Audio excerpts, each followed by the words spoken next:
Let's take a look at the astrology of May 6th and 7th of 2024. Let's begin on May 6th. The very first aspect that we have going on this day is the Sun in Taurus sextiling Saturn in Pisces. So this is a positive and harmonious meeting between the Sun, which is your ego, which is your vitality, how you want to shine and what you want to give to the world, and who you are becoming in this life, what you are rising into, and Saturn, the disciplinary teacher that asks you to learn your lesson, that asks you to work and overcome obstacles to fulfill your purpose in this lifetime. Saturn demands hard work and discipline. With the Sun sextile Saturn, this is a time where patience when it comes to doing something and being patient for the results to come in for something that you're doing and the overall process that you're doing it can be a fairly positive thing. Discipline also may be fairly positive under this influence. To have a structure, to have a schedule, to have a plan, you're strictly following that plan. You're strictly doing something in a certain way to to climb that mountain and reach the summit of the mountain. This is a time where having a strong work ethic will pay off. This is a time which talks about overcoming obstacles and setbacks. This is about reaching your goals, particularly if they are long-term goals. A home, a family, a tree, a rock, a blind, a window, a book that you're writing, a course that you are teaching. These big, important things have to be put into consideration here. And these long-term goals cannot sit on the sidelines of life and have no say at all. They have to be taken into consideration. So your short-term goals are important, but your long-term goals are even more important. So whatever your long-term goal is, now is the time to actively take action steps toward that. This is a time where you're feeling practical and determined to basically accomplish what you need to achieve. Attention to detail can pay off at this time as well. This is a time where maturity, um, and being very wise, being very skilled, being very trained in life, and having good common sense can really work to your benefit at this time. So having common sense, having a logical side of your mind that says, well, if I do this thing, then this is going to be the consequence for it. If I do this thing, this is going to be the result for it. So you're making decisions using your common sense of what is right and what is wrong. This is also another time to examine the structures of your life. This is a time which talks about taking responsibilities for the things that you need to do in your life. Now, we're going to see that the moon is going to conjunct Mercury. So when the moon and Mercury get together into a meeting where they're both in the same sign, moon is in Aries, Mercury is in Aries. It's been there for a long time because of its retrograde from the 1st to the 25th of April. This is a time to connect in emotional ways with the people around you, to connect on an intellectual, feeling-based level as well as on a heart-centered level. This is a time where having emotionally nourishing conversations with others can really be favorable. And emotions in these conversations act as the subject matter, act as the base, and act as the binding agent to all the other ingredients in whatever dish that you're making. That involves a mixture of things. You can also find that your emotions and intuition can be heightened at this time. The moon is also going to square Pluto. So the moon enters Taurus, it hits 2 degrees of Taurus. Pluto's at 2 degrees of Aquarius. Therefore, they're squaring each other. This can bring about compulsive and destructive behaviors. So if there's any negative, harming, and in the wrong behaviors that you're performing in your life, now's the time to bring those to the light of consciousness and take a look at those behaviors and examine what behaviors resonate with me now versus what behaviors resonated with me before. It's a good time to look at your behaviors and habit patterns and eliminate the ones that are in the negatives. This is time to let your intense emotions out in one way or another, whatever it is, particularly if it's in constructive ways. There can be emotional power struggles with family members that can come about at this time. There can be jealousy, manipulation, or guilt tripping that can come about. And this represents an overall transformation in your relationships and your feelings about your relationship. I did pull a couple cards, one for May 6th and one for May 7th, from the Wisdom of the Hidden Realms Oracle by Colette Baron Reid. And the card that I pulled for May 6th is where I asked the question, what does the collective need to know on May 6th, 2024, the year we're in? And I got the Desert Prince in the upright position, in the ally position in this deck.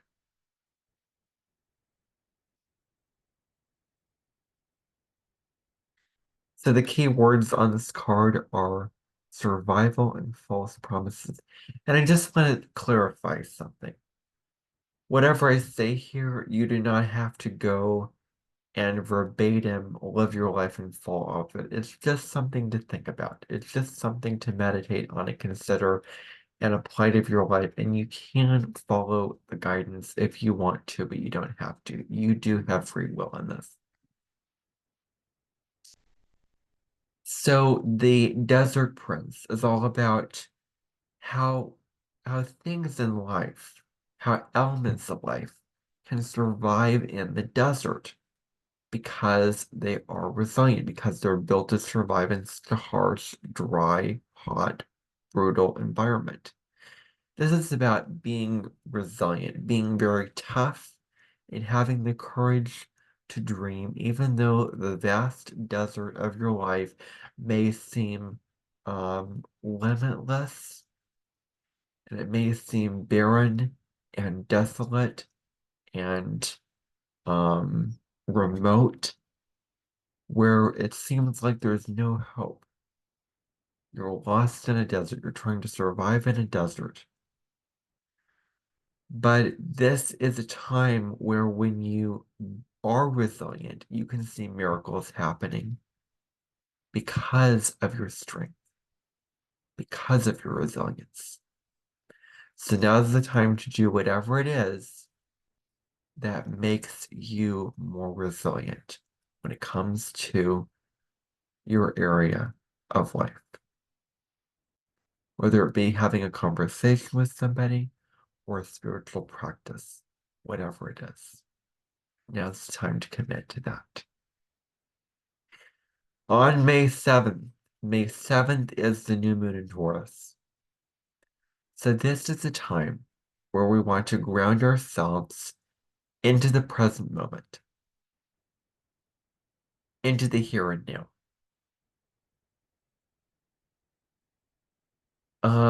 This is where we want to focus on what are our senses picking up? Touch, taste, smell, see, feel. All of these senses and our first sense, which is our intuition. But what is our five senses picking up? This is a time to awaken your senses, integrate your experiences in life. This is a time which talks about relying on your inner compass, your inner security, your inner resources, your inner abundance, your inner wealth, and being strong and stable and peaceful and grounded within yourself, no matter where the wind takes you. This is a time to find peace within. This is also an energy to consider your sense of self-worth, Are you worthy? Do you feel that you're worthy? Or is there some work that you need to do when it comes to accepting yourself and having a high sense of self-worth? Taurus deals with your possessions and money, so this is a big focus at this time.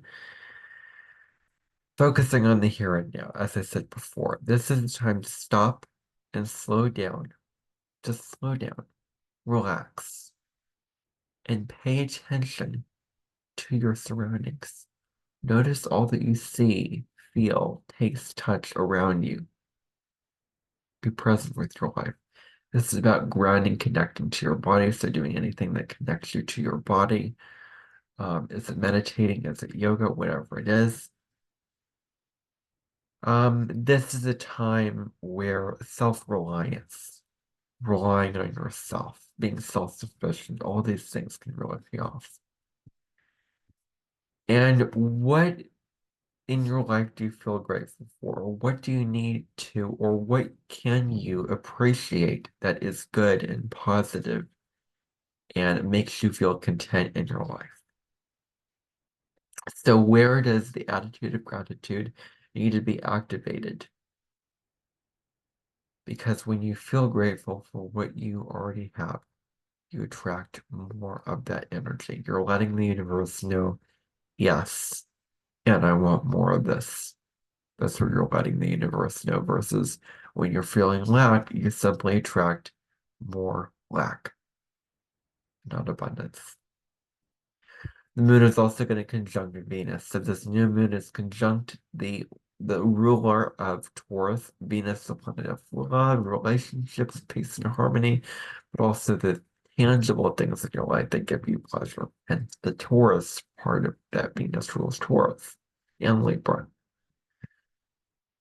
So there can be peace and harmony in your relationships. They can be emotionally nourishing. This is about connecting in nurturing ways with family and friends. Um, this is about attracting beauty and love into your life. This is also great energy for socializing. This is also good for decorating your home or making your surroundings more beautiful. This is a time where you want to consider your comfort and do you feel emotionally comfortable and secure? And if the situation does not line up with that, now it's time to release it and put yourself in a new situation that aligns with your need for comfort and emotional security. The moon is also going to sextile Saturn. So this is a time which talks about emotional maturity. We have become mature in how we express our emotions, that kind of thing. This talks about stability and security in your home and family life. There is this sense of this at this time. There can be responsibility here, reliability, and dependability when it comes to you and what you need to do for your family members. This is a time to share more deep and serious emotions with others in your life. Caring for others in practical ways. Not necessarily displays of emotion. This is a really, really big piece. What are you gonna do in the practical realm of life that shows that you care for these people in your life? Is it mowing the lawn? Is it cooking a meal? Is it making the table? Is it suggesting clothes to wear? Whatever it is, that proves that you are connecting in practical ways with them. The card that I pulled for May 7th is the Arrow Master, upright. So as you can see, the keywords for this card is about hitting the mark, intuition, intention, and detachment. So this talks about you have a goal, you're reaching in that direction, you're shooting your arrow in that direction, and this talks about being very deliberate in whatever goal that you want to achieve and reach. This is about shooting straight at your target. Aim for that target and go after it. This is about being deliberate and straightforward in your your decisions that you make, in your choices that you make. Reach for the stars. This is about being very deliberate when it comes to your intentions and actions. When it comes to your dreams and your desires, so being deliberate about these things and aligning them with the divine. The other thing is that you might shoot an arrow and then it might end up somewhere else. It's about releasing the need to know the form of which whatever your goal or whatever your accomplishment is going to come in, be it a plaque or a nice meal that you can enjoy later because you have the money to pay for it. Um, so there is this strong need here to know, to absolutely have certainty of what the goal is going to be.